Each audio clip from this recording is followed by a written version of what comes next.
कपिल सिब्बल और गुलाम नबी आजाद से लेकर पी चिदंबरम और फुरकान अंसारी तक गांधी वाड्रा परिवार को लेकर जोरदार विरोध कर रहे हैं। उसके पीछे सिर्फ राहुल गांधी का विरोध नहीं, बल्कि कांग्रेस की खत्म होती सियासी जमीन है। आंकड़े बताते हैं कि लोकसभा चुनावों के बाद कांग्रेस जहां जहां चुनाव लड़ रही है, उनमें 55% उम्मीदवारों की जमानत ही जब्त हो गई। यही वजह है कि कांग्रेस को बचाने के लिए एक के बाद एक बड़े नेता सामने आ रहे हैं। लेकिन दूसरी तरफ सोनिया गांधी अपने परिवार के वर्चस्व को पार्टी पर बनाए रखने को बेताब हैं। कांग्रेस में चुनाव के नाम पर राहुल गांधी को ही चुना जाना है, क्योंकि कांग्रेस का जो इलेक्टोरल क्लब है, उसके ज्यादातर सदस्य गांधी परिवार के करीबी और उनके एहसानों के नीचे दबे हुए हैं। ऐसे में अध्यक्ष पद के चुनाव का कोई मायने रह नहीं जाता।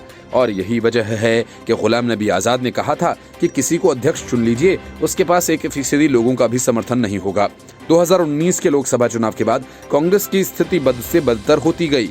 लोकसभा चुनाव से लेकर अब तक 8 राज्यों में विधानसभा चुनाव हो चुके हैं और अधिकांश में कांग्रेस को करारी हार का सामना करना पड़ा। लोकसभा चुनाव के बाद भी कांग्रेस की स्थिति में सुधार नहीं दिखा। कई राज्यों में जिला और ब्लॉक स्तर का संगठन समाप्त हो चुका है।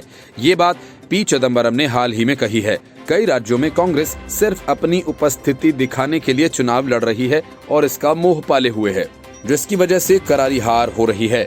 हालात ये हैं कि लोकसभा चुनाव 2019 से लेकर अब तक 8 राज्यों में हुए विधानसभा चुनावों में कांग्रेस के आधे से ज्यादा अपनी जमानत गंवा चुके हैं, जबकि जीत सिर्फ 16% उम्मीदवारों को ही मिल सकी।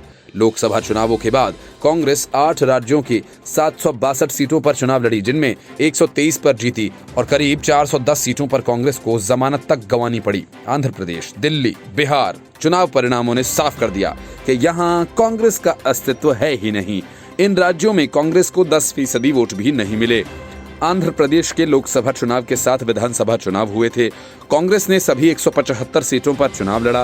बिना संगठन की तैयारी की वजह से 174 सीटों पर कांग्रेस की जमानत जब्त हो गई और इसी तरह दिल्ली में 70 में से 66 सीटों पर चुनाव लड़कर कांग्रेस ने 63 पर अपनी जमानत गंवाई।